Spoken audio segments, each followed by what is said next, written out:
नमस्कार दोस्तों, स्वागत है आपका हमारे YouTube channel nursing career club में। यदि आपको हमारा ये वीडियो पसंद आता है तो प्लीज़ इसे लाइक करें, सब्सक्राइब करें और शेयर ज़रूर करें। यदि आपने हमारा पिछला वीडियो नहीं देखा है तो डिस्क्रिप्शन बॉक्स में दिए गए लिंक पे क्लिक करके उसे ज़रूर देखें। तो आइए आज हम बात करते हैं BSc नर्सिंग थर्ड ईयर के सब्जेक्ट मेंटल हेल्थ नर्सिंग की यूनिट 5 के बारे में, जो कि है pharmacotherapy. The contents are explain antipsychotic drugs, explain antidepressant drugs, discuss tricyclic antidepressants, discuss selective serotonin reuptake inhibitors, discuss monoamine oxidase inhibitors, explain mood stabilizers, and discuss anti-anxiety agents. So pharmacotherapy में हम psychiatric की जितनी भी drugs हैं उनके बारे में पढ़ते हैं। तो साइकेट्रिक की ड्रग्स जो है वो मेंटल डिसऑर्डर्स को ट्रीट करने के लिए एक माइलस्टोन साबित होती हैं। सबसे पहले जो मेंटल डिसऑर्डर्स को ट्रीट करने के लिए जो सबसे पहली साइकेट्रिक ड्रग्स का यूज़ किया गया था वो थी क्लोरप्रोमिजिन, जिसका जो 1950 में इंट्रोड्यूस की गई थी। In 1955 clinicians of United States began administrating this drug to patients। 1955 में उन्होंने इसको देना शुरू किया था। ख़ास तौर से उन पेशेंट को दिया जाता था जिनको स्किज़ोफ्रेनिक सिम्टम्स अपीयर होते थे या जो बहुत ज़्यादा वायलेंट बिहेवियर जिनका शो होता था, उनको ये ड्रग्स प्रोवाइड की जाती थी, क्लोरप्रोमिजिन। अब इसके अंदर कौन कौन सी ड्रग्स आती हैं, यानी कि जो भी साइकेट्रिक ड्रग्स हम पढ़ते हैं उनमें कौन कौन सी कैटेगरीज आती हैं। तो यहाँ पे जो कैटेगरीज दी हैं like anti psychotic, anti depressant, anti anxiety, mood stabilisers, anti parkinsonian and miscellaneous.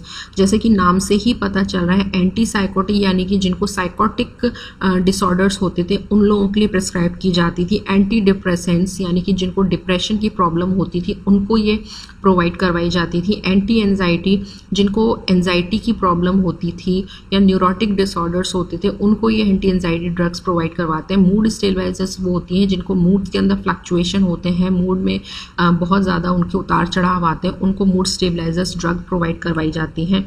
Anti parkinsonian drugs जिनको पार्किंसोनियन की प्रॉब्लम होती है उनको ड्रग्स दी जाती है। एंड लास्टली आता है मिसलेनियस, यानी कि इसमें मल्टी ड्रग्स आती हैं जो कि डिफरेंट डिसऑर्डर्स को या छोटे छोटे डिसऑर्डर्स को ट्रीट करने के लिए एक्स्ट्रा बेसिस पे दी जाती हैं। तो सबसे पहले हम देखेंगे एंटी साइकोटिक ड्रग्स के बारे में। So anti psychotic drugs use to treat psychotic disorder and psychotic symptoms. जैसे कि हमको पता ही, ये नाम से भी पता चल रहा है कि एंटी साइकोटिक ड्रग्स जो होती है वो साइकोटिक डिसऑर्डर्स और साइकोटिक सिम्टम्स को ट्रीट करने के लिए दी जाती है। इस एंटी साइकोटिक ड्रग्स को कई दूसरे नामों से भी जाना जाता है, जैसे कि major tranquillisers, neuroleptics, D2 receptor blockers and dopamine receptor antagonist. तो इसके कई डिफरेंट नाम भी होते हैं। इनको मेजर ट्रैंक्विलाइजर्स भी बोला जाता है, न्यूरोलेप्टिक्स भी बोला जाता है, D2 रिसेप्टर्स ब्लॉकर्स भी बोला जाता है एंड डोपामिन रिसेप्टर एंटागोनिस्ट भी इनको बोला जाता है। एंटी साइकोटिक ड्रग्स का जो यूज़ है वो 1952 के अंदर शुरू हुआ था, लेकिन उस वक्त इसको एज अ ऑपरेटिव सेडेटिव के तौर पे यूज़ किया जाता था। यानी कि उस टाइम पे साइकोटिकली इसका पता नहीं था कि ये मेंटल डिसऑर्डर्स में भी हेल्प करती है, मेंटल डिसऑर्डर्स को ट्रीट करने में भी हेल्प करती है, बल्कि इसको लोगों को सेडेट करने के लिए, ऑपरेशन से पहले लोगों को सेडेट करने के लिए इसका यूज़ होता था। लेकिन बाद में फिर पता चला कि हाँ, इसके कुछ कुछ ये है कि ये सिम्टम्स को भी दबाती है, लाइक जो साइकोटिक सिम्टम्स होते हैं उनको भी ये ट्रीट करने में मदद करती है। सो एंटी साइकोटिक्स ड्रग जो होती है वो काम कैसे करती है, बेसिकली होता क्या है कि साइकोटिक की कंडीशन में जो है वो डोपामिन का लेवल बढ़ जाता है। जो भी साइकोटिक के पेशेंट्स होते हैं या जिनको स्किज़ोफ्रेनिया के जो पेशेंट्स होते हैं जिनको साइकोटिक सिम्टम्स आते हैं, तो ऐसा माना जाता है, रिसर्चेस या स्टडीज़ बताती है कि उनके अंदर डोपामिन का जो लेवल है वो बहुत ज़्यादा एक्सेस हो जाता है। तो बेसिकली ये डोपामिन के ऊपर वर्क करती हैं। जो एंटीसाइकोटिक्स होती हैं ये डोपामिन के ऊपर वर्क करती हैं। ये जो डोपामिन को रिसीव करने वाले जो रिसेप्टर्स होते हैं, जो हमारे ब्रेन सेल्स होती हैं, डिफरेंट ब्रेन सेल्स होती हैं, उनके अंदर बहुत सारे रिसेप्टर्स होते हैं जो अलग अलग न्यूरोट्रांसमीटर्स को और अलग अलग केमिकल्स को रिसीव करने का काम करते हैं। तो ये क्या करती हैं एंटीसाइकोटिक्स, उन रिसेप्टर्स पे जाके जो डोपामिन को रिसीव करते हैं उन पे जाके बाइंड हो जाती है। तो होता क्या है कि जो रिसेप्टर्स है वो रिसीव नहीं कर पाते हैं, डोपामिन उनके अंदर जा नहीं पाता और इस तरीके से डोपामिन का जो लेवल है वो सेल्स के अंदर कम होने लगता है। अब ये कौन कौन से एरिया में ज़्यादा इफेक्ट करती है, जैसे कि यहाँ पे मैंने दे रखा है ब्रेन के जो पार्ट्स हैं different different, like basal ganglia हो गया, लिम्बिक सिस्टम हो गया, हाइपोथैलेमस हो गया, ब्रेन स्टेम हो गया एंड मेड्यूला हो गया, मेड्यूला ऑब्लोंगेटा। तो ये जो पर्टिकुलर जो एरियाज हैं यहाँ पे जाके वहाँ पे जो सेल्स हैं, जो भी रिसेप्टर सेल्स हैं उनको जाके बाइंड करती है, जिससे कि जब डोपामिन रिलीज होता है और डोपामिन रिसीव होने का काम होता है वो रिसीव ही नहीं हो पाता है सेल्स के द्वारा, और इस तरीके से धीरे धीरे करके जो डोपामिन का जो लेवल है वो धीरे धीरे कम होता है। क्योंकि डोपामिन के लिए माना जाता है, डोपामिन जो होता है वो साइकोटिक सिम्टम्स को प्रोड्यूस करता है, लाइक हेलुसिनेशन और डेल्यूजन को प्रोड्यूस करता है। मेजरली जो हेलुसिनेशंस और डेल्यूजन है वो मेजर साइकोटिक सिम्टम्स में गिने जाते हैं। तो ये डोपामिन रिस्पॉन्सिबल होता है हेलुसिनेशंस करवाने के लिए, डेल्यूजन करवाने के लिए। तो जैसे जब डोपामिन का लेवल सीएनएस के अंदर कम होने लगता है तो उसी के साथ साथ हेलुसिनेशंस और डेल्यूजन भी कम होने लगते हैं, यानी कि जो साइकोटिक सिम्टम्स हैं वो धीरे धीरे कम होने लगते हैं। इसके अलावा देयर बाय रिड्यूसिंग साइकोसिस these drugs also block adrenergic and muscarinic receptor. उसके अलावा ये एड्रेनर्जिक एंड मस्केरेनिक रिसेप्टर्स को भी ब्लॉक करती है साथ में, क्योंकि अकेला एक डोपामिन ही रिस्पॉन्सिबल नहीं होता है साइकोटिक सिम्टम्स प्रेजेंट करने के लिए या वायलेंट बिहेवियर को शो करने के लिए, बल्कि और भी जो होते हैं लाइक एड्रेनर्जिक हो गया, एड्रेनर्जिक हो गया। तो ये जो भी है ये भी डोपामिन के साथ मिलके काम करते हैं और साइकोटिक सिम्टम्स को प्रोड्यूस करते हैं। तो ये वहाँ पे भी जाके वर्क करती हैं, उन रिसेप्टर्स को भी ब्लॉक करती हैं, जिससे कि उनका भी रिसेप्शन, एड्रेनर्जिक का भी रिसेप्शन नहीं हो पाता है और सिम्टम्स जो होता है वो धीरे धीरे कम होने लगते हैं। Most antipsychotic medications are available in tablet, syrup and injectable forms. तो अलग अलग फॉर्म्स में मिलती हैं दवाइयाँ, जो भी टैबलेट फॉर्म्स में मिलती हैं, सिरप फॉर्म में भी मिलती हैं, इंजेक्टेबल फॉर्म्स में भी मिलती हैं। जो लिक्विड प्रिपरेशन होता है वो जल्दी एब्जॉर्ब हो जाता है बॉडी के अंदर और जल्दी उसको एडमिनिस्टर भी किया जा सकता है, एडमिनिस्ट्रेशन करने में भी आसान होता है, उसका एब्जॉर्प्शन भी जल्दी होता है। पेरेंटल एडमिनिस्ट्रेशन भी जल्दी एब्जॉर्ब होता है, और अगर कोई भी इनिशियल ड्रग दी गई है तो उसको 15 मिनट्स लगते हैं उसका इफेक्ट आने में, यानी कि कोई ड्रग आपने किसी अगर पेशेंट को दी है इंजेक्टेबल फॉर्म में या ओरल फॉर्म में, तो कम से कम उसको डिज़ोल्व होने में और उसका इफेक्ट आने में 15 to 20 मिनट्स लगते हैं। ये जो ड्रग्स होती हैं वो लिवर के अंदर मेटाबोलाइज होती हैं और किडनी के थ्रू ये एक्सक्रीट होती है। अब इसमें क्लासिफिकेशन है एंटीसाइकोटिक को, दो तरीके से एंटीसाइकोटिक को क्लासिफाई किया गया। टिपिकल एंटीसाइकोटिक जिसको हम ओल्ड जनरेशन ड्रग भी कहते हैं, और एटिपिकल एंटीसाइकोटिक जो कि न्यू जनरेशन ड्रग है। ओल्ड जनरेशन और न्यू जनरेशन में पता चल रहा है कि ओल्ड जनरेशन जो कि पहले स्टार्टिंग में इनिशियल स्टेज में जब एंटीसाइकोटिक्स बनी थी या एंटीसाइकोटिक का यूज स्टार्ट हुआ था तब इन ड्रग्स को यूज़ किया जाता है। जो न्यू जनरेशन ड्रग है जो आज के टाइम में दी जाती हैं, जो न्यू जनरेशन में दी जाती है वो ड्रग्स हैं। तो यहाँ पे जैसे कि नाम दे रखे, ओल्ड जनरेशन में आपकी आती है क्लोरप्रोमिसिन, ट्राइफ्लूप्रोमिसिन, फ्लूफेमिसिन, थियोथैक्सिन, हेलोपेरिडोल, पेमोजेड और लग्जापाइन। और इसी तरीके से न्यू जनरेशन में आती है क्लोजापाइन, रेस्पेरिडोन, एरिपिप्रासोल, ओलेंजिपाइन, जिप्रासिडोन, क्वांटिपाइन। तो इस तरीके से ये अलग अलग, इसके अलावा भी और भी ड्रग्स आती है, बट ये कुछ एग्जाम्पल्स मैंने यहाँ पे दे रखे हैं। अब इंडिकेशंस क्या क्या हैं, यानी कि कब कब हम एंटीसाइकोटिक जो है वो पेशेंट को प्रिस्क्राइब कर सकते हैं। तो यहाँ पे देखिए स्किज़ोफ्रेनिया एंड स्किज़ोअफेक्टिव डिसऑर्डर। अगर किसी पेशेंट को स्किज़ोफ्रेनिया है या उसको स्किज़ोअफेक्टिव डिसऑर्डर है तो उस कंडीशन में हम पेशेंट को प्रिस्क्राइब करवा सकते हैं, यानी कि जो डॉक्टर्स हैं वो प्रिस्क्राइब कर सकते हैं एंटीसाइकोटिक्स को। मैनिया की कंडीशन में किसी केसेस में देखा गया है कि मैनिया में जो है साइकोटिक सिम्टम्स आते हैं, तो उस कंडीशन में भी हम जो है वो एंटीसाइकोटिक्स प्रिस्क्राइब करवा सकते हैं। डिप्रेशन विद साइकोटिक, डिप्रेशन किसी को अगर है तो इसमें भी यही कंडीशन है कि कभी कभी डिप्रेशन जो होता है वो विदाउट साइकोटिक सिम्टम्स भी होता है, और कभी कभी जो डिप्रेशन होता है लोगों के अंदर वो साइकोटिक सिम्टम्स के अंदर। तो अगर किसी पेशेंट को डिप्रेशन में साइकोटिक सिम्टम्स आ रहे हैं, लाइक उनको हेलुसिनेशन या डेल्यूजन हो रहा है या बिजार बिहेवियर हो रहा है, तो उस कंडीशन में भी जो है एंटीसाइकोटिक्स प्रिस्क्राइब कर सकते हैं डॉक्टर्स। इसके अलावा डेल्यूशनल डिसऑर्डर हो गया, severe agitation and violent behaviour हो गया। इसमें मैंने स्टार्टिंग में भी बताया था कि एंटीसाइकोटिक जब स्टार्टिंग में दी जाती थी, जब लोगों को इसका यूज़ नहीं पता था, तो वायलेंट बिहेवियर को शांत किया, क्योंकि बेसिकली एंटीसाइकोटिक्स क्या होती है, सडेट करती है पेशेंट को।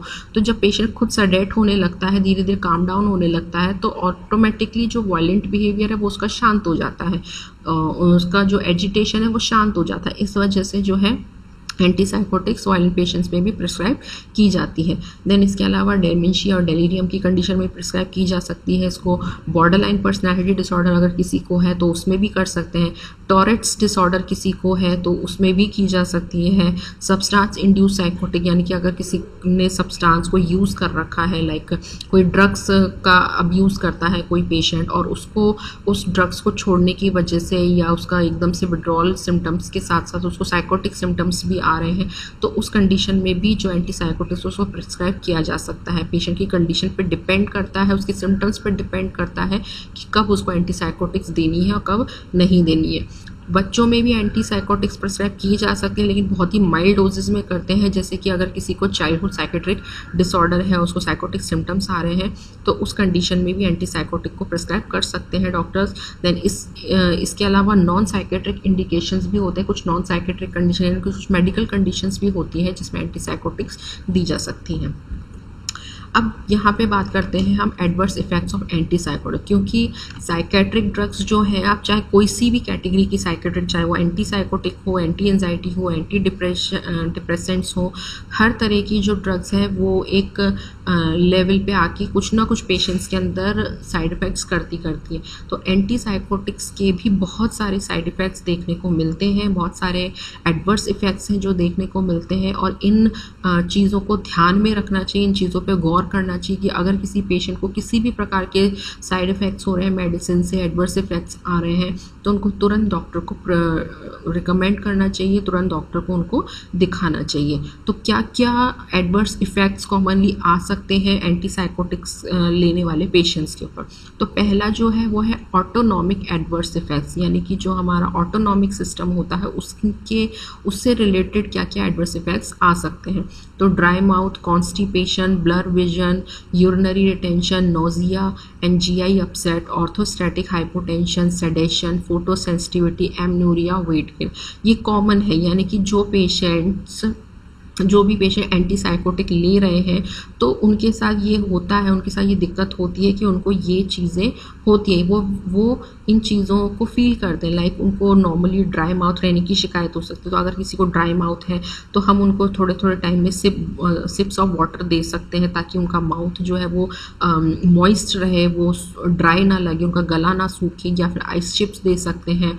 इसके अलावा कॉन्स्टिपेशन की प्रॉब्लम हो सकती है पेशेंट्स को। किसी में ब्लर विजन भी देखने को मिलता है कि अगर कोई लॉन्ग टर्म यूज़ कर रहा है एंटीसाइकोटिक्स को तो उनको थोड़ा सा आँखों में धुंधलापन उनको महसूस हो सकता है। इसके अलावा यूरिनरी रिटेंशन की भी प्रॉब्लम हो सकती है कई पेशेंट। डिपेंड करता है पेशेंट के ऊपर, क्योंकि हर एक पेशेंट के ऊपर अलग तरीके से जो एंटीसाइकोटिक्स है वो वर्क करती है। नोजिया किसी को हो सकता है, किसी का जीआई अपसेट हो सकता है, ऑर्थोस्टैटिक हाइपोटेंशन फील हो सकता है। लाइक ऑर्थोस्टैटिक हाइपोटेंशन की अगर कोई पेशेंट अचानक से लेट के उठता है या खड़ा होता है, बैठता है, तो अचानक से उसको चक्कर से आते हैं, उसका बीपी एकदम से लो हो जाता है।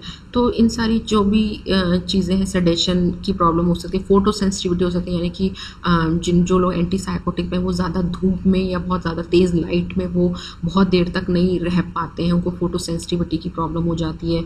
अगर फीमेल पेशेंट है तो मे बी उनका जो मेंस्ट्रुएशन साइकिल है वो फ्लक्चुएट हो सकता है, उनमें एमनोरिया की प्रॉब्लम हो सकती है, और वेट गेन भी हो सकता है। तो ये जो है ये ऑटोनॉमिक एडवर्स इफ़ेक्ट्स हैं। इसके अलावा एक्स्ट्रा पिरामिडल एडवर्स इफ़ेक्ट्स भी देखे जा सकते हैं ना। एक्स्ट्रा पिरामिडल एडवर्स इफ़ेक्ट जो कि ईपीएस सिंड्रोम के नाम से भी जिनको बोला जाता है, और ईपीएस जो हमारे ब्रेन के अंदर जो पिरामिडल ट्रैक्ट होता है उसके वहाँ पे जब इसका एक्शन होता है, जब एंटीसाइकोटिक का एक्शन होता है तो हमारे ब्रेन में कुछ चेंजेस आते हैं, और उस टाइम पे क्या क्या एडवर्स इफ़ेक्ट्स देखने को मिलते हैं वो यहाँ पे बता रखे। तो जो पहला है ईपीएस के अंदर वो है pseudo parkinsonism. Now pseudo is false, वो सूडो का मतलब ही होता है फॉल्स। तो फॉल्स सिम्टम्स आते हैं पार्किंसोनियन से रिलेटेड, किसी मतलब कि ये किसी को एग्जैक्ट पार्किंसोनियन नहीं हो रहा है, बल्कि पार्किंसोनियन का इफेक्ट आ रहा है, फॉल्स पार्किंसोनियन के सिम्टम्स दिखाई दे रहे हैं। और ये तब तक रहते हैं जब तक पेशेंट ड्रग्स पे चल रहा है। ड्रग्स ओवर होने के बाद या ड्रग्स को बंद करने के बाद ये जो सिम्टम्स है वो धीरे धीरे अपने आप नॉर्मलाइज हो जाते हैं, पेशेंट की कंडीशन जो है वो अपने आप नॉर्मलाइज होने लगती है, सिम्टम्स जो है वो डिसअपियर होने लगते हैं। लेकिन अगर कोई अचानक से बंद करता है तो मे बी उसकी कंडीशन लाइक उसकी जो मेंटल स्टेबिलिटी है, मेंटल कंडीशन है, वो बहुत ज़्यादा बिगड़ सकती है। तो ये तब तक आते हैं सिम्टम जब तक कि पेशेंट ड्रग्स पे चल रहा है। तो क्या क्या सिम्टम्स आते हैं सूडो पार्किंसोनियन के अंदर, जैसे कि मोटर रिटार्डेशन एंड रिजिडिटी, क्योंकि हम सब जानते हैं जो पार्किंसोनिज्म है वो मोटर मसल्स से रिलेटेड डिसऑर्डर या डिजीज कंडीशन होता है। तो इसमें मोटर रिटार्डेशन देखने को मिल सकता है, यानी कि जो पेशेंट एंटीसाइकोटिक्स ले रहे हैं उनको उनकी एक्टिविटी कम हो सकती है, क्योंकि ये क्या कर रही है, डोपामिन को सप्रेस कर रही है। जो एंटीसाइकोटिक्स होती हैं वो डोपामिन के लेवल को सप्रेस करती हैं। तो डोपामिन हमारी एक्टिविटी को भी मेंटेन करने के लिए रिस्पॉन्सिबल होता है, हम जो भी एक्टिविटी करते हैं तो उसके लिए भी रिस्पॉन्सिबल होता है। तो अगर हमारे ब्रेन के अंदर डोपामिन का लेवल कम हो रहा है तो हमारी एक्टिविटी भी क्या है, रिड्यूस होती है उससे। तो मोटर रिटार्डेशन या किसी पेशेंट में रिजिडिटी भी देखने को मिल सकती है, यानी कि बिल्कुल जो मसल्स हैं उसकी बॉडी मसल वो स्टिफ हो सकती हैं। देन इसके अलावा डिफ़िकल्टी इन इनिशिएटिंग और कैरिंग और मोटर एक्टिविटी, वही चीज़ है कि मोटर एक्टिविटी कम होगी तो किसी भी एक्टिविटी को स्टार्ट करने में पेशेंट को दिक्कत हो सकती है। इसके अलावा शफलिंग गेट, कुछ लोगों की चाल में भी आपको चेंजेस देखने को मिल सकते हैं। देन हाइपर सलाइवेशन, क्योंकि माउथ जो है वो ड्राई रहता है और इसकी वजह से जो सलाइवेशन है, क्योंकि जब ये अपने बॉडी का ऑटोमेटिक फिनोमिना होता है कि जब भी हमारा बॉडी किसी चीज़ की कमी से गुजरता है तो हमारा बॉडी उसको रिप्रोड्यूस करने लगता है। अगर बाहर से हमें उस चीज़ का सोर्स नहीं मिल रहा है, लाइक अगर हम मुंह सूख रहा है और हमको पानी नहीं मिल रहा है तो हमारे मुंह में क्या, हमारे जो सलाइवरी ग्लैंड्स हैं वो हाइपर प्रोडक्शन करने लगेंगी सलाइवा का, तो इसलिए हाइपर सलाइवेशन भी हो सकता है। इसके अलावा ट्रेमर्स भी फील हो सकते हैं हाथों और पैरों में। इसके बाद जो दूसरा सिम्टम है ईपीएस का वो है अकाथीसिया। अकाथीसिया होता है मोटर रेस्टलेस, यानी कि मसल्स के अंदर या मोटर एक्टिव बहुत बेचैनी सी होने लगती है। जैसे कि मोटर रेस्टलेसनेस जो होती है जब होती है पेशेंट को, तो पेशेंट बहुत ज़्यादा बेचैन होता है, वो मतलब एक जगह बैठ नहीं पाता है टिक के, या वो बहुत मतलब कि अपने आप को इधर उधर चलने की या दौड़ने की कोशिश करता है। तो मोटर रेस्टलेसनेस होती है। मे appear after first few days of treatment. कब शुरू होती है, अगर ड्रग्स लेते लेते थोड़ा टाइम हो गया है, यानी कि मान लो सपोज करो कि 1 हफ्ता हो गया ड्रग्स लेते लेते, तब ये चीज़ें फील होने लगती हैं। Symptoms include difficulty in sitting, fidgeting and constant movements of extremities. तो जो डिफ़िकल्टी है वो मतलब एक जगह बैठे रहने में या कॉन्स्टेंट मूवमेंट्स में, मतलब वो कॉन्स्टेंट मूवमेंट्स करता रहेगा या एक जगह बैठ नहीं पाएगा, तो ऐसी चीज़ों में उसको दिक्कत होती है। फिर तीसरा आता है ईपीएस के अंदर एक्यूट डिस्टोनिया।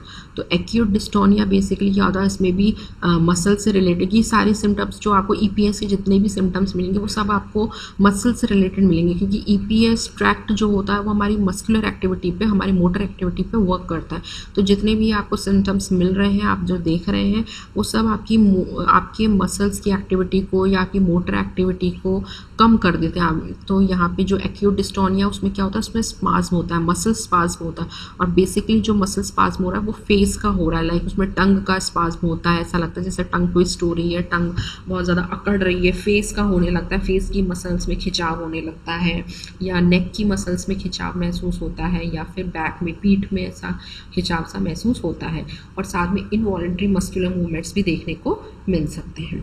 देन इसके अलावा आता है टार्डिव डिस्काइनेसिया। तो टार्डिव डिस्काइनेसिया में potential permanent complication of long term antipsychotics. अगर कोई पेशेंट लंबे समय से एंटीसाइकोटिक्स ले रहा है तो उस कंडीशन में टार्डिव डिस्काइनेसिया ईपीएस के अंदर हो सकता है, जैसे कि पोटेंशियल परमानेंट कॉम्प्लिकेशन इसको बोला जाता है for long term antipsychotic. Then इसके अलावा एक्सेसिव और बिजार बिहेवियर देखने को bizarre facial and tongue movements देखने को मिल सकते हैं, यानी कि ये जो मूवमेंट्स हैं, ये जो स्टिफनेस है या जो भी है वो बढ़ जाती है टार्डिव डिस्काइनेसिया से। तो फेशियल और टंग का जो मूवमेंट है वो बहुत अजीब हो जाता है, बहुत ज़्यादा हो जाता है। Stiff neck and difficulty in swallowing ये भी होने लगता है। प्रोट्रूजन ऑफ टंग कभी कभी क्या अंदर फोल्ड हो जाती है जिससे कि एयरवे ब्लॉक हो सकता है, या फिर कभी कभी ऐसा होता है कि जो टंग है वो गालों की साइड में, अंदर से गालों की साइड में धंसने लगती है जिससे कि पफिंग ऑफ चीक्स होने लगता है। यानी कि प्रोट्रूजन होगा टंग का, टंग जो है मुड़ेगी, अब वो मुड़ेगी किसी भी तरह मुड़ सकती है, वो बैकवर्ड भी मुड़ सकती है या वो साइड में भी मुड़ सकती है जिससे कि चीक का जो है वो पफिकेशन दिखाई दे सकता है। इसके अलावा इनवॉलंटरी मूवमेंट्स हाथ पैरों के जो है वो भी देखने को मिल सकते हैं। इसके बाद जो नेक्स्ट आता है, ये तो ये चारों जो मैंने अभी लास्ट बताया वो तो ईपीएस के सिम्टम्स थे। ईपीएस में मतलब कि अगर किसी को ईपीएस हो रहा है एंटीसाइकोटिक की वजह से तो उसको क्या क्या सिम्टम्स उसमें देखने को मिल सकते हैं। इसके अलावा जो नेक्स्ट है वो है न्यूरोलेप्टिक मैलिग्नेंस सिंड्रोम। ये ईपीएस के अलावा यानी ईपीएस हो चुका है, ईपीएस के बाद का है।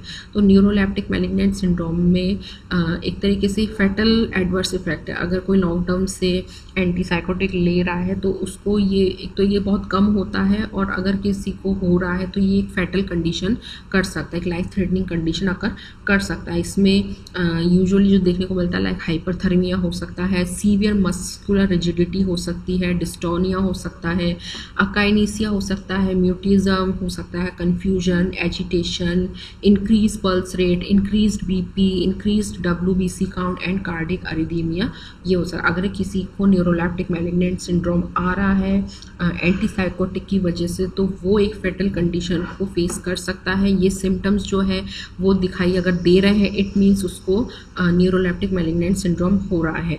और वैसे तो ये जो अगर इसको इन सिम्टम्स का टाइम पे पता चल जाए तो टाइम पे इनको ट्रीट अगर कर दिया जाए तो 24 से लेकर 72 आवर्स तक ये जो है वो अपीयर होते हैं, और उनको ट्रीट अगर कर लिया जाए तो सिम्टम्स जो है वो 10 से 14 दिन तक लास्ट रह सकते हैं, और अगर ट्रीट नहीं किया जाए तो लाइफ थ्रेटनिंग कंडीशन भी अकर हो सकती है। इसके अलावा अदर साइड इफ़ेक्ट्स में आते हैं ग्रेनुलोसाइटोसिस और हाइपोग्लाइसीमिया या फिर डायबिटिक कंडीशन हो सकती है। अब इसके कॉन्ट्राइंडिकेशंस क्या क्या है, यानी कि किन किन कंडीशंस में अपन जो है एंटीसाइकोटिक्स को प्रिस्क्राइब्ड नहीं करेंगे। तो इसमें है हाइपर सेंसिटिव, अगर किसी को इस ड्रग से बहुत ज़्यादा हाइपर सेंसिटिविटी है तो उस कंडीशन में अपन इस ड्रग को प्रिस्क्राइब नहीं कर सकते। देन अगर किसी को CNS डिप्रेशन है उस कंडीशन में ये ड्रग्स प्रिस्क्राइब नहीं की जा सकती। पार्किंसोनियन डिजीज़ पहले से ही की, क्योंकि मैंने अभी बताया कि इसके अंदर जो एंटीसाइकोटिक्स लेते हैं उनको EPS सिंड्रोम आते हैं, यानी एक्स्ट्रा पिरामिडल सिंड्रोम आते हैं। तो अगर ऑलरेडी किसी को EPS है, ऑलरेडी किसी को पार्किंसोनियन डिजीज़ है, लाइक सूडो पार्किंसोनियन नहीं बल्कि ट्रू पार्किंसोनियन। सूडो पार्किंसोनियन तो किस में हो रहा है, EPS के अंदर आ रहा है। तो अगर किसी को ट्रू पार्किंसोनियन डिजीज़ है तो उस कंडीशन में एंटीसाइकोटिक बिल्कुल भी प्रिस्क्राइब नहीं करेंगे, क्योंकि ऑलरेडी उस पेशेंट को पार्किंसोनियन है।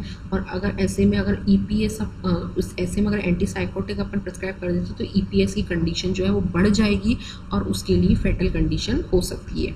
देन अगर किसी को कार्डियक, रीनल या लिवर इनसफिशिएंसी है, ठीक तरीके से इनके ये जो वाइटल ऑर्गन्स है वो काम नहीं कर रहे हैं किसी पेशेंट के, तो उस कंडीशन में भी हम एंटीसाइकोटिक को प्रिस्क्राइब नहीं करेंगे, क्योंकि ये हमारी पूरी बॉडी पे असर डालती है, पूरी बॉडी के फंक्शनिंग को स्लो कर देती है। Then avoid in first trimester of pregnancy, अगर कोई मदर प्रेग्नेंट है तो अवॉइड करना है फर्स्ट ट्राइमेस्टर ऑफ प्रेगनेंसी के अंदर।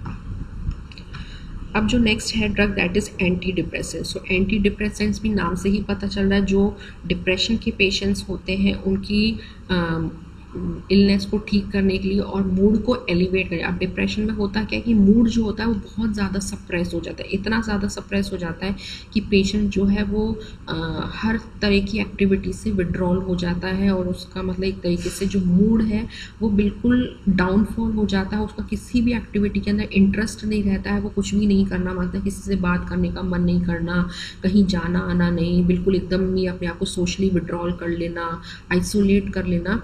तो बिल्कुल एक तरीके से अपन कह सकते हैं उसके मूड में डाउनफॉल हो जाता है। तो एंटी डिप्रेसेंट्स जो होती हैं वो डिप्रेशन को ट्रीट करने के लिए साथ साथ में जो मूड है उसको एनहेंस करने के लिए या मूड को एलिवेट करने के लिए प्रिस्क्राइब की जाती हैं, और जो भी डिप्रेशन से रिलेटेड सिम्टम्स हैं उनको एलिविएट करने के लिए दी जाती हैं। जो पहली एंटी डिप्रेसेंट ड्रग थी उसको डिस्कवर किया गया था 1985 के अंदर थॉमस कुन के द्वारा, जो कि थी इमीप्रेमाइन, यानी कि जो फर्स्ट ड्रग थी एंटी डिप्रेसेंट वो थी इमीप्रेमाइन, जिसको 1985 में पहली बार डिस्कवर किया गया था। अब यहाँ पे एंटी डिप्रेसेंट का भी क्लासिफिकेशन बताया हुआ। तो एंटी डिप्रेसेंट यहाँ पे बेसिकली 3 तरह की होती है। ट्राईसाइक्लिक एंटी डिप्रेसेंट जिसको हम TCA भी बोलते हैं, या फिर इसको एक और नाम है मोनोएमाइन रीअपटेक इनहिबिटर्स। तो 2 नाम से इसको जाना जाता है, या तो उसको हम TCA बोल सकते हैं या MARI बोल सकते हैं, यानी कि ट्राईसाइक्लिक एंटी डिप्रेसेंट और मोनोएमाइन रीअपटेक इनहिबिटर। जो नेक्स्ट ड्रग है that is selective serotonin reuptake inhibitor SSRI। तीसरी कैटेगरी है मोनोएमाइन ऑक्सीडेज इनहिबिटर यानी कि MAOI। कंफ्यूज मत होना, MARI अलग है, MAOI अलग है। MARI यानी कि रीअपटेक इनहिबिटर है और MAOI यानी कि ऑक्सीडेज इनहिबिटर है, और उसके अलावा अदर ड्रग्स हैं। तो इनको एक एक करके देखेंगे। तो सबसे पहले हम देखते हैं ट्राईसाइक्लिक एंटी डिप्रेसेंट्स या फिर MARI। तो बेसिकली करती क्या है, ये ट्राईसाइक्लिक है। तो ट्राई का मतलब होता है 3, तो ये बेसिकली 3 न्यूरोट्रांसमीटर्स पे काम करती है। ये जो ट्राईसाइक्लिक एंटी डिप्रेसेंट्स होती है वो न्यूरोट्रांसमीटर कौन कौन से, एपिनेफ्रिन, सीरोटोनिन एंड डोपामिन।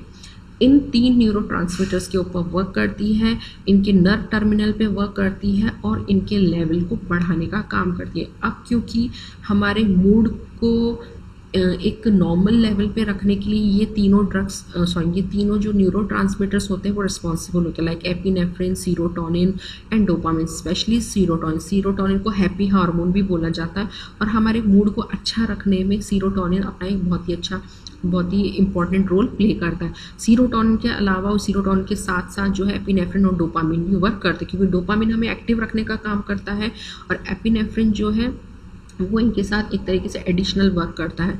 तो होता क्या है कि जो ट्राईसाइक्लिक है वो इन तीनों के लेवल को इंक्रीज करती है रिसेप्टर साइट्स में, क्योंकि लेवल कम हो रहा है यहाँ पे, और इसलिए मूड जो है वो सप्रेस हो रहा है। तो जो रिसेप्टर साइट्स है वहाँ पे जाके रिसेप्टर्स को ओपन करके इनके जो एब्जॉर्प्शन का जो लेवल है उसको बढ़ा देती है, उनके रेगुलेशन को बढ़ा देती है, जिससे कि ज़्यादा मात्रा में जो है जो ब्रेन सेल्स हैं उनको ये न्यूरोट्रांसमीटर रिसीव हो सके। इसके अलावा जो TCAs हैं वो इनकम्प्लीटली एब्जॉर्ब्ड होती हैं ओरल डोज के द्वारा। पीक प्लाज्मा लेवल जो है वो 2 से 8 घंटे तक पहुंचता है, यानी कि जब किसी पेशेंट को ड्रग दी जा रही है तो उसमें टाइम लगता है एब्जॉर्प्शन होने में, उसका जो इफ़ेक्ट है वो आने में टाइम लगता है, 2 से 8 घंटे का समय लगता है।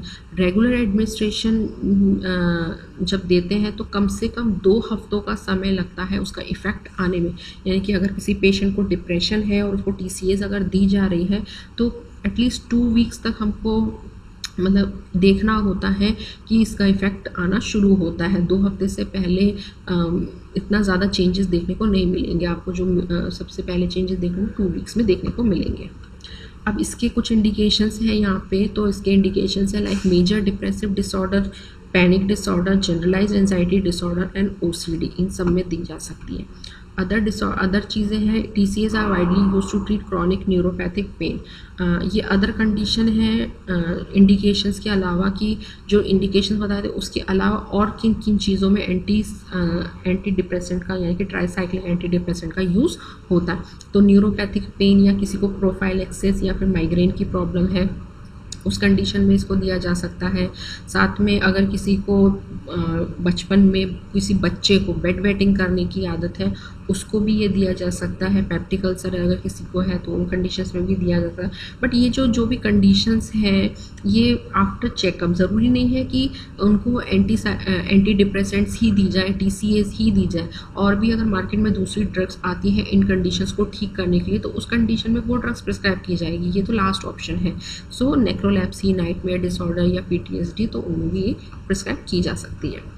देन इसके अलावा प्रिकॉशंस एंड एडवर्स इफ़ेक्ट्स अब इसके देखते हैं। तो सबसे पहला जो adverse effect that is psychiatric effect. तो TCA can be induce a switch to mania और हाइपोमेन। अब होता क्या है कि ये किसको बढ़ा रही है, ये नॉरएपिनेफ्रिन, सीरोटोनिन और डोपामिन के लेवल को बढ़ा रही है।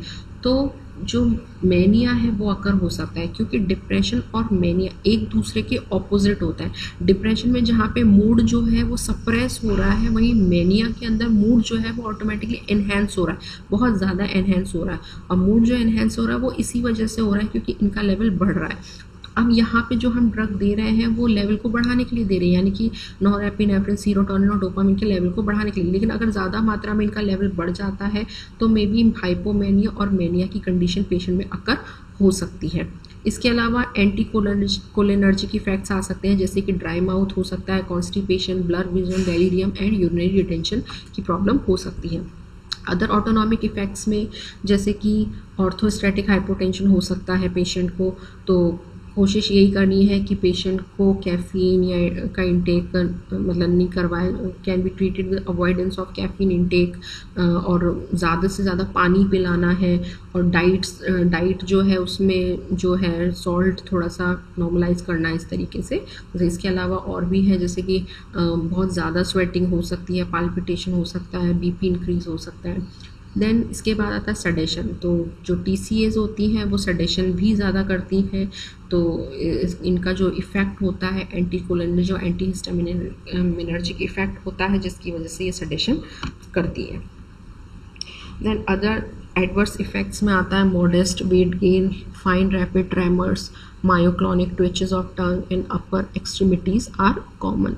प्रिकॉशंस क्या क्या हैं इसके, तो TCAs can cause withdrawal syndrome in newborn. अगर कोई बच्चा जस्ट अभी बॉर्न हुआ है और मदर जो है वो TCA पर है, TCA ले रही थी अपनी प्रेगनेंसी के टाइम पे, तो उस कंडीशन में जो है बच्चे को प्रॉब्लम हो सकती है, बच्चे को टेकीपनिया या साइनोसिस या इरिटेबिलिटी और पुअर सकिंग रिफ्लेक्स हो सकते हैं।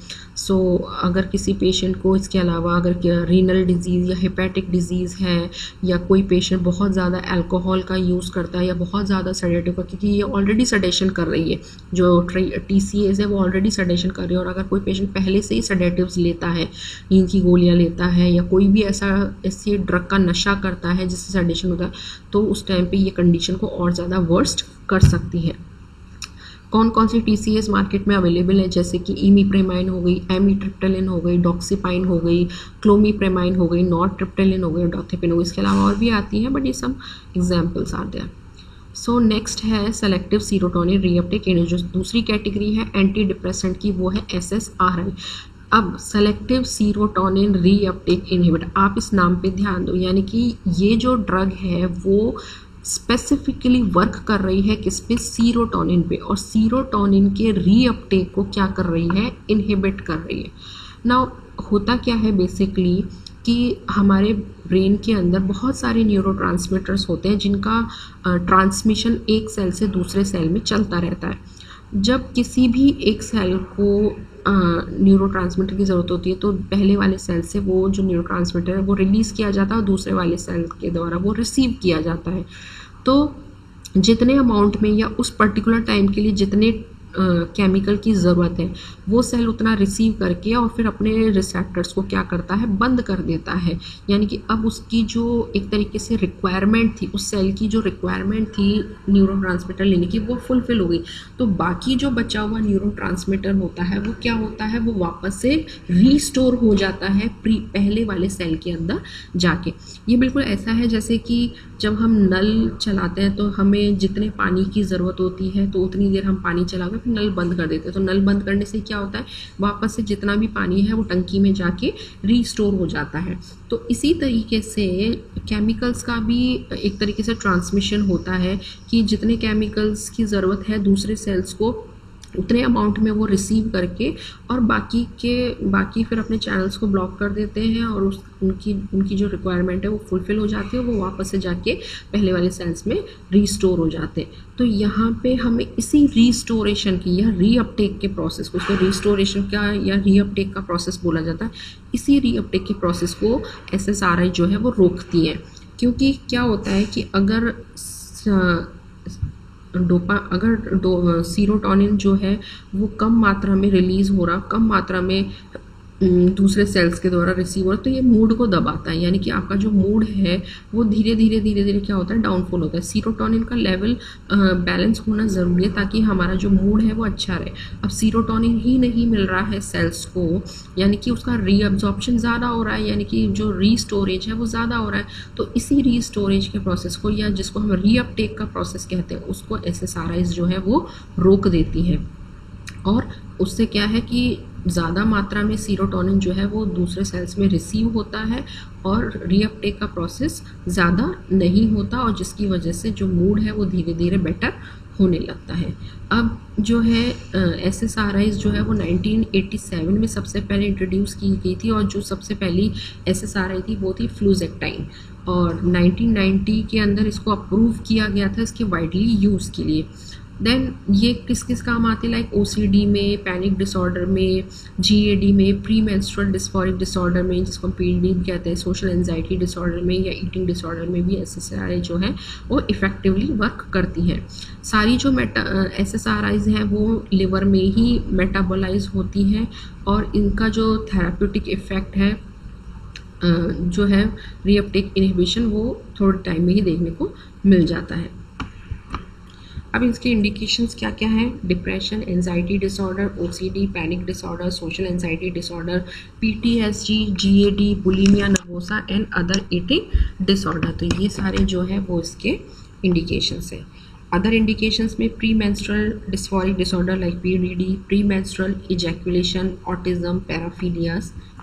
देन इसके प्रिकॉशंस एंड एडवर्स इफेक्ट्स हैं। तो एक तो ये है कि ये सेक्सुअल डिस्फंक्शन कर सकती है। 50 to 80% जो लोग हैं वो SSRI के यूज़ के बाद, जो अगर जो भी लोग SSRI कंज्यूम कर रहे हैं, SSRI का कंजप्शन कर रहे हैं, वो उनको उनमें 50 to 80% पेशेंट्स को ये सिम्टम होता है, सेक्सुअल डिस्फंक्शन उनको फील होता है। उनको एनऑर्गेज़मिया की कंप्लेन होने लगती है, इनहिबिटेड ऑर्गेज़म होता है, और सेक्सुअल एक्टिविटी जो होती है वो उनकी कम हो जाती है।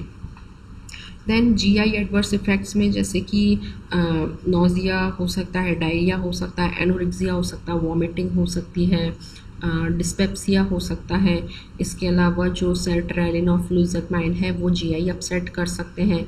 जो पैराग्ज़ाटाइन है वो कॉन्स्टिपेशन कर सकता है, और SSRI के यूज़ की वजह से लोगों में एपिटाइट जो है वो इंड्यूस हो सकती है, वेट लॉस हो सकता है, और ये जो है ड्रग जो है वो 20 वीक्स तक प्रिस्क्राइब की जाती है। इसके अलावा हेडेक भी हो सकता है, लोगों को हेडेक की कंप्लेन हो सकती है। देन CNS एडवर्स इफेक्ट्स में आता है एंजाइटी हो सकती है शुरू के कुछ हफ्तों में।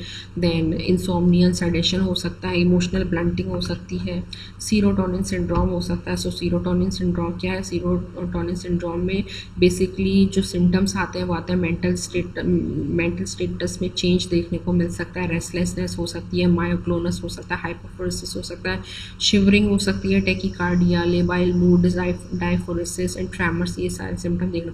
तो अगर इस तरीके के किसी को सिम्टम्स आ रहे हैं दैट मीन्स उसको सीरोटोनिन सिंड्रोम की प्रॉब्लम हो सकती है। इसके अलावा जो एग्जाम्पल है, यानी कि मार्केट में किन किन नामों से SSRI मिलती है वो है फ्लूजेक्टाइन, फ्लूजेमाइन, पैराग्ज़ाटाइन, सर्ट्रेलिन, सिटालोप्राम। अब बात करते हैं मोनो एमाइन ऑक्सीडेज इनहिबिटर्स की। सो MOI यानी कि मोनो एमाइन ऑक्सीडेज, ये क्या कर रही है, जो ऑक्सीडेशन होता है जब रीअपटेक का प्रोसेस कंप्लीट हो जाता है और जितनी भी ड्रग्स सिनेप्सिस के बीच में बच जाते हैं, सॉरी ड्रग्स नहीं, न्यूरोट्रांसमीटर, जो भी न्यूरोट्रांसमीटर के कुछ पार्टिकल्स कह लो या कुछ अमाउंट कह लो, जब सिनेप्सिस में रह जाता है तो वो ऑक्सीडाइज हो जाता है, वो एंजाइम्स के द्वारा उनका ऑक्सीडेशन हो जाता है। तो इसी ऑक्सीडेशन के प्रोसेस को रोकने का काम करती है MAOI।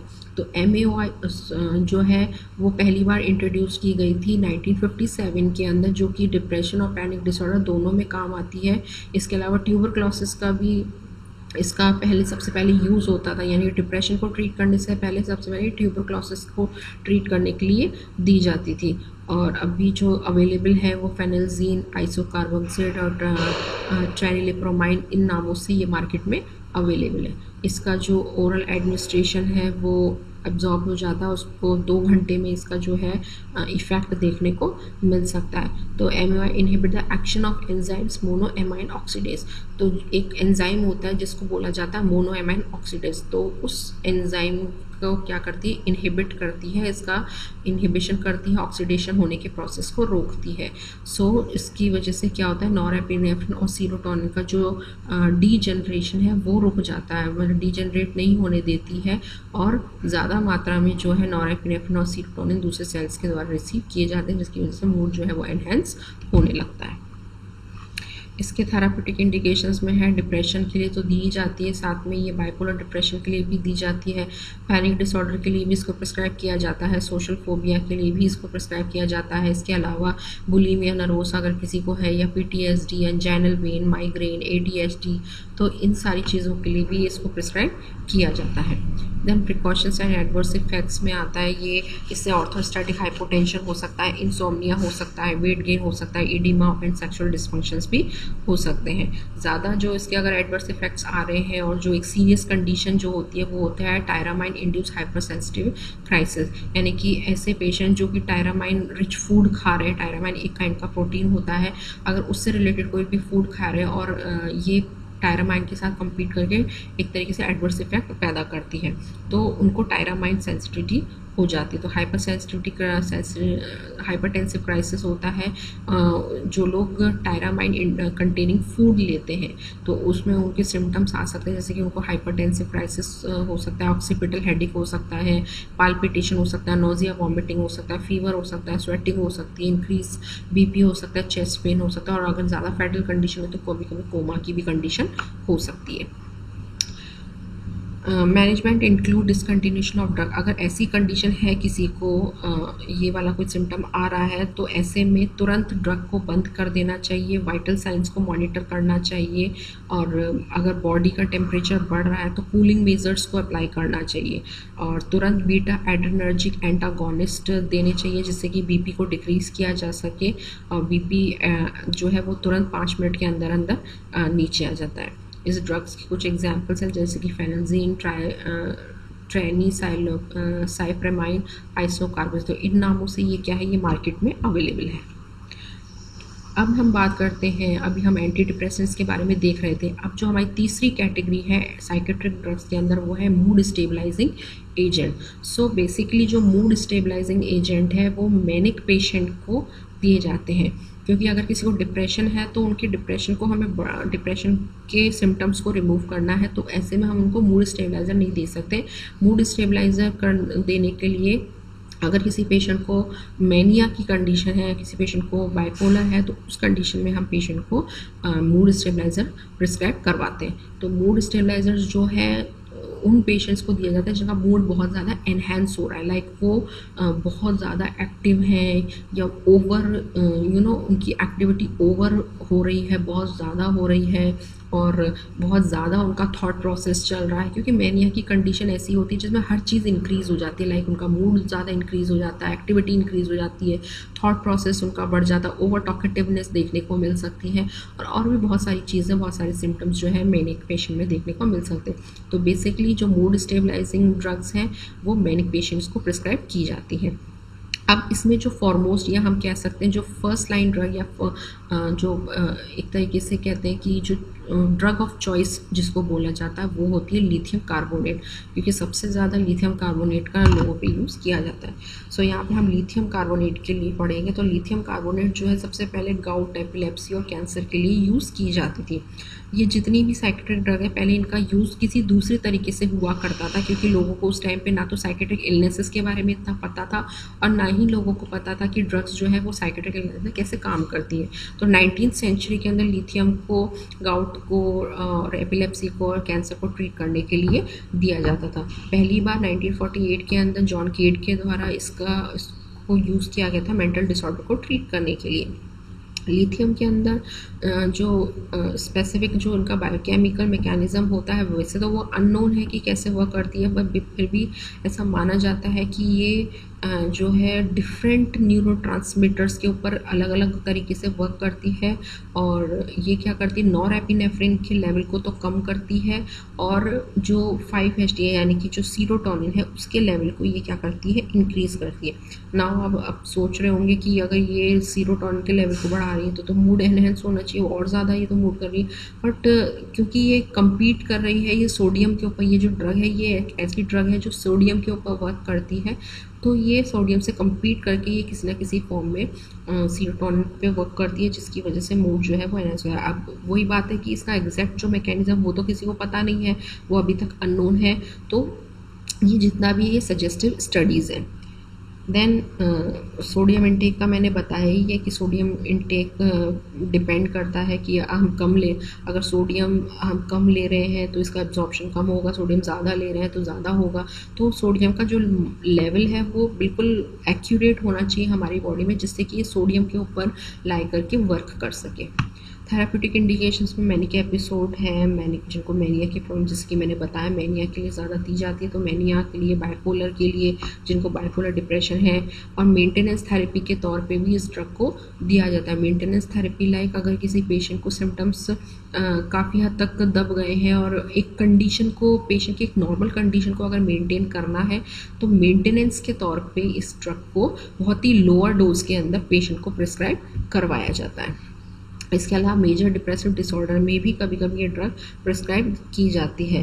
अब आप लोग सोच रहे हो डिप्रेशन में कैसे देते, तो ये हमेशा सिंगल नहीं दी जाती, ये हमेशा कॉम्बिनेशन में दी जाती है, क्योंकि जैसे कि मैंने एंटी डिप्रेसेंट भी बताया था कि अगर कोई पेशेंट लॉन्ग टर्म से एंटी डिप्रेसेंट ले रहा है तो मे बी उनको हाइपोमेनिया या मेनिया होने के चांसेस हो सकते हैं। ऐसे में जो लिथियम है वो बैलेंस करती है ताकि पेशेंट को मेनिया ना हो। स्किज़ोफ्रेनिया, स्किज़ोअफेक्टिव डिसऑर्डर, क्योंकि मूड एनहेंस होता है, स्किज़ोफ्रेनिया में भी वायलेंट बिहेवियर होता है और डिप्रेशन के भी सिम्टम्स आ सकते हैं, मेनिया के भी सिम्टम्स आ सकते हैं। तो ऐसे में स्किज़ोफ्रेनिया में भी जो ड्रग है वो प्रिस्क्राइब की जा सकती है, बेसिकली साइकोटिक सिम्टम्स को मेंटेन करने के लिए।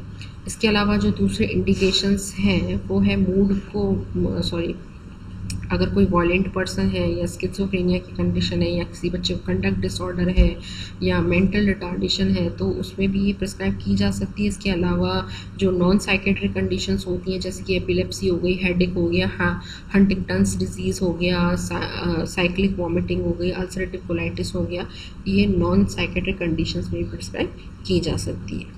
अब इसके लिए जो एक इम्पॉर्टेंट नोट है वो ये है, the initial dose of lithium for acute mania is 900 to 2100 mg per day. जो इनिशियल डोज दी जाती है वो 900 से 2100 mg पर डे दी जाती है और इनको एक साथ नहीं दिया जाता है बल्कि 2 से 3 डोजेज में डिवाइड करके, यानी कि या तो दिन में 2 बार या दिन में 3 बार। अगर मात्रा ज़्यादा है, अगर 2100 तक इसकी डोज है तो मे बी दिन में 3 बार इसको दिया जा सकता है, 900 से 2100, तो ऐसे 300 mg करके इसको दिया जा सकता है।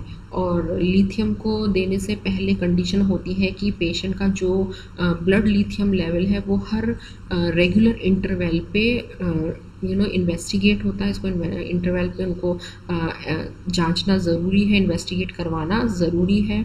और लिथियम जो है 12 घंटे मतलब कि ब्लड सैंपल जो भी है वो 12 घंटे बाद लिया जाता है। लाइक अगर किसी ने लिथियम ली है तो हमें 12 घंटे वेट करना पड़ेगा, तब जाके आप किसी का ब्लड सैंपल जो है वो ठीक तरीके से ले पाओगे और जो स्टडीज़ हैं, जो भी इन्वेस्टिगेटिंग रिपोर्ट आती है वो एक्यूरेट आ पाएगी। अगर लिथियम देने के तुरंत बाद ब्लड सैंपल लिया गया या 1-2 घंटे बाद ही ब्लड सैंपल ले लिया गया तो उसमें लिथियम का लेवल ऑब्वियसली ज़्यादा मिलेगा, जो कि बॉडी में नहीं होना चाहिए उस टाइम पर, और रिपोर्ट्स गलत आ जाएंगी। तो 12 आवर्स का वेट करना ज़रूरी है।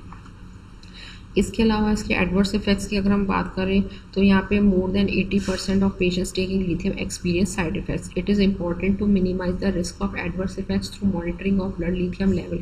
If blood level reaches about 2.0 milli equivalent per litre, adverse effects and toxicity occurs. तो यहाँ पे क्लियरली बता रखा है, अगर लिथियम का जो लेवल है वो 2.0 से ऊपर अगर चला जाता है तो ये टॉक्सिक इफेक्ट्स और एडवर्स इफेक्ट कर सकती है, और अगर 3.5 से भी ऊपर चला गया तो ये लाइफ थ्रेटनिंग कंडीशन अकर कर सकती है। अब क्या क्या एडवर्स इफेक्ट्स हमें देखने को मिलेंगे, जैसे कि न्यूरोलॉजिकल इफेक्ट्स की हम बात करें तो ट्रेमर्स हो सकते हैं पेशेंट को, कॉग्निटिव इफेक्ट देखने को मिल सकता है, दूसरे न्यूरोलॉजिकल इफेक्ट जैसे कि माइल्ड पार्किंसोनिज्म हो गया, टैक्सिया हो गया, डिसार्थीरिया हो गया, ये सिम्टम देखने को मिल सकते हैं। इसके अलावा रीनल इफेक्ट भी देखने को मिल सकता है पेशेंट के अंदर, thyroid effect, GI effect, dermatological effect, pregnancy और लैक्टेशन के अंदर भी इसको अवॉइड करवाया जाता है। तो अगर कोई लेडी प्रेग्नेंट हो उस टाइम पे अगर इसको दिया जा रहा है तो बच्चे को एब्स्टीन एनॉमली हो सकता है ना। एब्स्टीन एनॉमली क्या होती है, इसमें जो ट्राइकस्पिड वॉल्व है राइट वेंट्रिकल के अंदर उसका डिस्टॉर्शन हो जाता है, वो नीचे की तरफ ज़्यादा डिस्प्लेस हो जाता है। तो इस तरीके से ये एब्स्टीन एनॉमली होने के चांसेस हो सकते हैं कि अगर कोई मदर प्रेग्नेंट है और अगर वो ये ड्रग ड्रग ले रही है, मूड स्टेबलाइजिंग ड्रग ले रही लिथियम। इसके अलावा लिथियम टॉक्सिसिटी हो सकती है ओवरडोज से, और सिम्टम्स जो है वो like coarse tremor, dysarthria, ataxia, GI symptoms, cardiovascular changes, renal dysfunction, ये सारी चीज़ें देखने को मिल सकती हैं। Risk factors include exceeding the recommended doses, renal impairment, low sodium diet, drug interaction, and dehydration. Lithium toxicity is a medical emergency potentially causing permanent neuronal damage and death. In case of lithium toxicity, lithium should be stopped and dehydration must be treated. तो lithium toxicity हो सकती है किसी को भी, और अगर lithium toxicity हो रही है तो ये एक मेडिकल कंडीशन है जिसमें तुरंत इमरजेंसी में पेशेंट को एडमिट करा के और तुरंत इसको ट्रीट करना चाहिए, नहीं तो पेशेंट को न्यूरोनल डैमेज हो सकता है, इवन कभी कभी डेथ भी हो सकती है। अब यहाँ पे एक साइन एंड सिम्टम्स के अकॉर्डिंग लिथियम टॉक्सिसिटी अगर किसी पेशेंट को हो तो क्या साइन एंड सिम्टम्स देखने को मिल सकते हैं और क्या उसका लेवल। तो अगर माइल्ड से मॉडरेट इंटॉक्सिकेशन किसी को हो रहा है, यानी कि उसमें लिथियम का जो लेवल है वो कितना 1.5 से 2.0 तक अगर लेवल है, तो इसका मतलब उनको माइल्ड से मॉडरेट इंटॉक्सिकेशन हो सकता है। अब ऐसे में जो है क्या क्या सिम्टम्स देखने को मिल सकते हैं, तो जीआई सिम्टम्स हमें vomiting, abdominal pain, dryness of mouth देखने को मिल सकता है। न्यूरोलॉजिकल सिम्टम्स में dizziness, slurred speech, nystagmus, lethargy, excitement, muscle weakness, ये देखने को मिल सकता है। जीआई अगर किसी का बॉडी में लिथियम लेवल 2.0 से 2.5 मिलीक्यूलेंट पर लीटर तक पहुंच गया तो उसको मॉडरेट से सीवियर इंटॉक्सिकेशन हो सकता है। और ऐसे में जो सिम्टम्स होंगे वो anorexia, persistent nausea, vomiting, muscle fasciculation, convulsions, delirium, stupor, coma, circulatory failure, ये हो सकता है। और अगर सीवियर लिथियम है, इसका मतलब जो लेवल है वो कहाँ पहुँच चुका है, 2.5 मिली इक्वलेंट पर लीटर को भी क्रॉस कर चुका है। तो इसका मतलब क्या है कि पेशेंट की severe condition, severe lithium intoxication हो रहा, और ऐसे में कॉन्शियसनेस जो है वो इम्पेयर्ड हो सकती है, जनरलाइज कन्वर्जन्स हो सकते हैं, ऑलिग्यूरिया हो सकता है, कार्डियोवास्कुलर कोलैप्स हो सकता है, रीनल फेलियर हो सकता है और डेथ भी हो सकती है अगर ट्रीट नहीं किया जाए तो। सो मैनेजमेंट क्या करेंगे लिथियम का, the patient should be immediately taken to the medical stable, तुरंत हॉस्पिटल लेके जाना है पेशेंट को। Lithium should be discontinued and the patient instructed to ingest fluid in if possible. कोशिश करनी है कि पेशेंट को ज़्यादा से ज़्यादा फ्लूइड पिलाया जाए और तुरंत ड्रग का जो यूज़ है वो बंद करना है। फिजिकल एग्जामिनेशन कंडक्ट करवाने हैं, वाइटल साइंस जो है वो ऑब्जर्व करवाने हैं रेगुलर बेसिस पे, न्यूरोलॉजिकल एग्जामिनेशन करवाना है और complete mental status examination perform करवाना है। तुरंत लिथियम लेवल को मेजर करना है, सीरम इलेक्ट्रोलाइट लेवल को मेजर करना है, रीनल फंक्शन टेस्ट करना है और ईसीजी को कंडक्ट करना है। Residual gastric content should be remove, यानी कि पेट में अगर कुछ भी है, पेशेंट ने अगर कुछ खाया हुआ है और तब उसको हॉस्पिटल लेके गए तो जितना जल्दी हो सके पेट को खाली कर देना है उसको। देन इसके अलावा for any patient with serum lithium level more than 4.0 milligram पर लीटर और with serious manifestation of lithium haemodialysis should be initiated. तो इसमें अगर किसी का जो लेवल है वो 4.0 तक पहुंच गया है और तब भी अगर हम कोशिश करें कि उस पेशेंट को बचाया जा सकता है तो तुरंत उस पेशेंट को डायलिसिस, क्योंकि डायलिसिस में क्या होता है पूरा जो ब्लड है उसको प्यूरिफाई किया जाता है मशीन के थ्रू, उसको पूरे ब्लड को मशीन के थ्रू उसको निकाल के उसको प्यूरिफाई करके वापस बॉडी में प्लेस किया जाता है, जिससे कि बॉडी के अंदर जितना भी लिथियम इंटॉक्सिकेशन है, जितना भी लिथियम का लेवल बढ़ चुका है वो सबको रिमूव किया जा सके। अब यहाँ पे रेंज दे रखी है, एक लेवल दे रखा है कि कब कितने मिली इक्विवेलेंट पे क्या इफ़ेक्ट आता है। तो अगर थेराप्यूटिक इफ़ेक्ट देखना है तो वो आता है 0.8 से 1.2 मिली इक्विवेलेंट पर, यानी कि अगर ब्लड के अंदर लिथियम का लेवल 0.8 से 1.2 मिली इक्विवेलेंट पर लीटर के अगर बीच में है तो मिली इक्विवेलेंट पर लीटर यानी कि 1 लीटर ब्लड के अंदर मात्रा कितनी लिथियम की 0.8 से 1.2 है ना, अगर इतनी लेवल है तो ये थेराप्यूटिक इफ़ेक्ट लाती है, यानी कि इसमें जो पेशेंट है वो उसके सिम्टम्स को वो रिमूव करती है और पेशेंट को जो है वो क्योर करने में मदद करती है। प्रोफाइलेक्टिक अगर लेवल की बात करें तो ये होता है 0.6 से 1.2 मिली इक्विवेलेंट पर लीटर। और अगर साइड इफ़ेक्ट की बात करें कि साइड इफ़ेक्ट कौन से लेवल पर आने लगते हैं तो अगर 1.5 से ऊपर जाने लगे लिथियम का लेवल ब्लड के अंदर तो साइड इफ़ेक्ट शो होने लगते हैं। और अगर 2 से भी ऊपर जाने लगे, 2.0 से भी ऊपर जाने लगे ब्लड लिथियम का लेवल ब्लड के अंदर, तो ये टॉक्सिसिटी कर सकता है। सो ये लिथियम। अब हम बात करते हैं एंटी एंजाइटी एजेंट्स की। तो एंटी एंजाइटी एजेंट्स जिसको हम माइनर ट्रैंक्विलाइजर्स भी कहते हैं और एंजायोलाइटिक एजेंट्स भी बोला जाता है एंटी एंजाइटी एजेंट को। तो एंटी एंजाइटी जो ड्रग्स होती हैं बेसिकली न्यूरोटिक डिसऑर्डर्स और जो भी एंजाइटी डिसऑर्डर्स होते हैं उनको ट्रीट करने के लिए यूज़ होती हैं। तो इसमें भी 3 कैटेगरी हैं, बार्बिटूरेट्स, नॉन बार्बिटूरेट्स एंड बेंजोडाइजेपिन्स।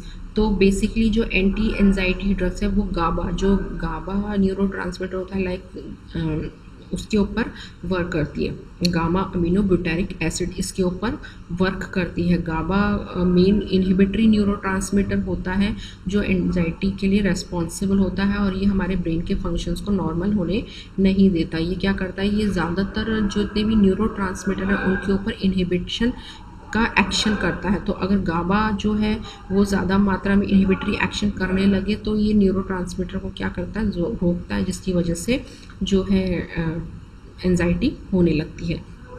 तो जो सबसे ज़्यादा यूज़ किया जाता है वो BDZ यानी कि बेंजोडाइजेपिन्स को एंजायोलाइटिक एजेंट के तौर पे सबसे ज़्यादा यूज़ किया जाता है जो कि गाबा के ऊपर वर्क करता है। सबसे पहले देखते हैं बार्बिटूरेट्स। तो these category of drugs were widely used as sedative hypnotic agent in the first half of the 20th century, यानी कि 20th सेंचुरी के फर्स्ट हाफ में यानी कि शुरुआत में जो बार्बिटूरेट्स हैं उनको एज अ सेडेटिव हिप्नोटिक के तौर पे यूज़ किया जाता था। हालांकि देखा जाए तो इस वाली जो बार्बिटूरेट्स है इनका बहुत ज़्यादा प्रॉब्लमेटिक एक हिस्ट्री रही है क्योंकि ये हाई अब्यूसिव ड्रग है या हाई एडिक्टिव ड्रग्स है, यानी कि जो पेशेंट बार्बिटूरेट्स का कंजप्शन करते थे उनको इसका एडिक्शन हो जाता था बहुत जल्दी, बहुत ज़्यादा इनका अब्यूज़ होता था। तो एक तरीके से देखा जाए तो इसको बंद कर, मतलब आज के टाइम में इसको कम यूज़ किया जाता है क्योंकि इसका बहुत ज़्यादा एडवर्स इफेक्ट और बहुत ज़्यादा एडिक्शन देखा जाता है। इसमें लिखा भी है कि multiple side effects like excessive sedation, respiratory and circulatory depression, hepatic enzymes induction, dependence, withdrawal symptom and using suicide. तो बहुत से लोग इसका गलत तरीके से भी यूज़ करते थे, सुसाइड में भी यूज़ करते थे कि बहुत सारी बार्बिटूरेट्स ले ली तो जान को खतरा हो सकता है। तो इस तरीके से BDZ को जो है रिप्लेस कर दिया गया था, बार्बिटूरेट्स को BDZ के थ्रू रिप्लेस कर दिया गया था। Barbiturates are well absorb after oral administration and are metabolised by the liver and excreted by the kidney. तो बार्बिटूरेट्स जो है वो ओरल एडमिनिस्ट्रेशन के थ्रू दी जाती है और लिवर में मेटाबोलाइज होती है और किडनी के थ्रू एक्सक्रीट होती है। एग्जाम्पल्स है इसका फिनोबार्बिटल, एमोबार्बिटल, पेंटोबार्बिटल, थियोपेंटोन और मिडोहेक्सिटल। थेराप्यूटिक इंडिकेशंस में है इसके लाइक सीजर्स के ट्रीटमेंट के लिए और नंबर ऑफ क्लिनिकल कंडीशन और नेक्रो एनालिसिस के लिए इस ड्रग को यूज़ किया जाता है। एडवर्स इफेक्ट्स में जैसे कि बार्बिटूरेट्स का paradoxical dysphoria, hyper activity and cognitive disorganisation होता है। इससे अगर ओवरडोज हो रहा है तो ये फेटल हो सकता है, लाइफ थ्रेटनिंग कंडीशन आकर हो सकती है, कन्फ्यूजन हो सकता है, ड्राउजीनेस हो सकती है, इरिटेबिलिटी हो सकती है, अटेक्सिया हो सकता है, निस्टैग्मस हो सकता है और टेराटोजेनिसिटी होती है बार्बिटूरेट्स की। इसलिए जो प्रेग्नेंट लेडीज़ हैं उनको ये ड्रग कभी भी प्रिस्क्राइब नहीं की जाती है, जो लैक्टेटिंग मदर्स होती हैं उनको ये ड्रग्स नहीं दी जाती है। इसके अलावा जो जिनको प्रोफाइलिया की प्रॉब्लम है पेशेंट्स को, या जिनको रेस्पिरेटरी ड्राइव की प्रॉब्लम है, या जिनको रेस्पिरेटरी रिजर्व की प्रॉब्लम है, मतलब कि बेसिकली जिनको रेस्पिरेटरी प्रॉब्लम है उन पेशेंट्स को भी ये ड्रग जो है वो प्रिस्क्राइब नहीं की जाती। अब हम देखते हैं non benzodiazepines. So non benzodiazepines जो है जो दोनों ही कैटेगरी में नहीं आती, यानी कि ना बेंजोडाइजेपिन्स की कैटेगरी में आती है और ना ही बार्बिटूरेट्स की कैटेगरी में आती है, उनको एक नाम दिया गया है नॉन बेंजोडाइजेपिन्स। तो बेसिकली जो नॉन बेंजोडाइजेपिन्स हैं उनमें 2 ड्रग्स आती हैं, वो आती है एंटाहिस्टामिनिक्स एंड बीटा ब्लॉकर्स। तो ये एंटाहिस्टामिनिक और बीटा ब्लॉकर्स करती क्या है, एंटाहिस्टामिनिक्स जो है वो जो भी सेडेटिव इफेक्ट है उसको कम करती है और बीटा ब्लॉकर्स जो है जो एंजाइटी में जो भी फाइट और फ्लाइट के सिम्टम्स आते हैं उसको रिड्यूस करने का काम करती हैं बीटा ब्लॉकर्स। तो बीटा ब्लॉकर्स क्या करती है, बेसिकली नॉरएपिनेफ्रिन के इफेक्ट को कम करती है। कि नॉरएपिनेफ्रिन क्या करता है, हमारे बॉडी के सिम्टम्स को बढ़ा देता है, लाइक सांस का फूलना या हार्ट रेट का बढ़ जाना, पल्स रेट का बढ़ जाना और ट्रेम्बलिंग वॉइस हो जाना। बेसिकली एंजाइटी में यही होता है। एंजाइटी में अचानक से जब हम एंशियस हो जाते हैं तो हमारी आवाज़ थरथराने लगती है, हल्का सा डिजीनेस फील होती है, स्वेटिंग होने लगती है, हाथ कँपकँपाने लगते हैं, हार्ट रेट फास्ट हो जाती है। तो ये जो भी एड्रेनर्जिक सिम्टम्स आते हैं उनको ये क्या करती है, फाइट और फ्लाइट के रिस्पॉन्स को क्या करती है, कम करती है बीटा ब्लॉकर्स। सो ये इसमें यूज़ होती है।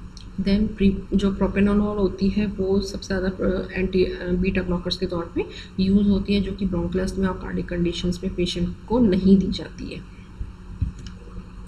अब बात करते हैं बेंजोडाइजेपिन। तो जब फर्स्ट बेंजोडाइजेपिन जो है वो क्लोरडाइऑक्साइड थी, जिसको 1955 में सिंथेसाइज किया गया था। और BDZ जो है वो आज के टाइम में सबसे ज़्यादा यूज़ होने वाली ड्रग है, यानी कि एक तरीके से अपन रिप्लेसमेंट कह सकते हैं बारबिटूरेट्स का। जैसे कि मैंने बताया बहुत ज़्यादा मिसयूज़ होने लगा था पहले के टाइम में। लोग को बहुत जल्दी एडिक्शन होता था और लोग उसका अब्यूज़ करते थे, इवन कभी कभी सुसाइड में भी उसको यूज़ कर लेते थे सुसाइड करने के लिए। तो उसको रिप्लेस कर दिया गया फिर BDZ से। तो बारबिटूरेट्स के कंपैरिजन में BDZ जो है वो मच सेफ़र है और ज़्यादा इफ़ेक्टिव है। तो जो इसका यूज़ है वो इंसोम्निया में भी होता है, एजिटेशन में भी होता है, सीजर्स में, मसल स्पाज में, अल्कोहल विड्रॉल में और कभी कभी डेंटल प्रोसीजर्स में भी इनका यूज़ होता है। जो BDZ होती है यानी कि जो बेंजोडाइजेपिन्स होती हैं वो 3 तरीके से काम करती है। शॉर्ट एक्टिंग ड्रग्स भी होती है, इमीडिएट ड्रग्स भी होती है और लॉन्ग एक्टिंग ड्रग्स भी होती है। यानी कि डिपेंड करता है पेशेंट की कंडीशन के ऊपर कि उसको किस कैटेगरी की देनी, शॉर्ट एक्टिंग देना है, इमीडिएट देनी है या फिर लॉन्ग एक्टिंग देनी है। BDZ जो होता है वो कम्प्लीटली GI ट्रैक्ट में एब्जॉर्ब होती है। थेराप्यूटिक इंडिकेशंस की हम बात करें तो insomnia, GAD, panic disorder, social phobia, bipolar disorder, akathisia, alcohol withdrawal और सीजर्स में ये दी जाती हैं। अदर इंडिकेशंस की बात करें तो it is very useful intensive care of to sedate patient. अगर किसी पेशेंट को सेडेट करना है मैकेनिकल वेंटिलेशन के लिए तो फिर उसमें ये दी जा सकती है। साथ में BDZ जो है वो सर्जरी से होने वाली, सर्जरी से पहले होने वाली जो एंजाइटी होती है, यानी कि कोई पेशेंट अगर ऑपरेशन के लिए जा रहा है उसको एंजाइटी हो रही है तो इंस्टेंट एंजाइटी को रिमूव करने के लिए भी BDZ दी जा सकती है। इसके अलावा BDZ में स्ट्रॉन्ग मसल रिलैक्सिंग प्रॉपर्टीज़ होती हैं जो मसल्स को रिलैक्स करने का काम करती है, मसल्स स्पाज्म होने देती है, उसमें भी ये यूज़फुल है। प्लस अगर किसी को पैनिक अटैक आ रहा है या किसी को हेलुसिनोजन की वजह से पैनिक अटैक आ रहा है उसमें भी ये दी जा सकती है। देन एंटीसाइकोटिक्स में भी ये दी जा सकती है। एडवर्स इफेक्ट्स अगर हम देखें तो ये डिक्रीज लिबिडो करता है, इरेक्शन प्रॉब्लम करता है, हाइपोटेंशन करता है, सप्रेस ब्रीदिंग करता है। और लेस कॉमन साइड इफेक्ट्स में अगर देखें तो nausea, changes in appetite, blur vision, confusion, euphoria, depersonalisation, nightmare कर सकता है। कि लिवर टॉक्सिसिटी के केसेस में लिवर टॉक्सिसिटी भी करता है लेकिन बहुत ही रेयरली। और कुछ जो सिलेक्टेड BDZ हैं जो जैसे कि बताया मैंने 3 तरीके से वर्क करती है शॉर्ट एक्टिंग, तो उसमें ट्राइजोलम आता है। अगर इंटरमीडिएट एक्शन देखना है तो अल्प्राजोलम, लोराज़ेपम और ऑक्साज़ेपम करते हैं। और लॉन्ग एक्टिंग में आते हैं क्लोरप्रोक्सिलाइड और क्लोनाज़ेपम।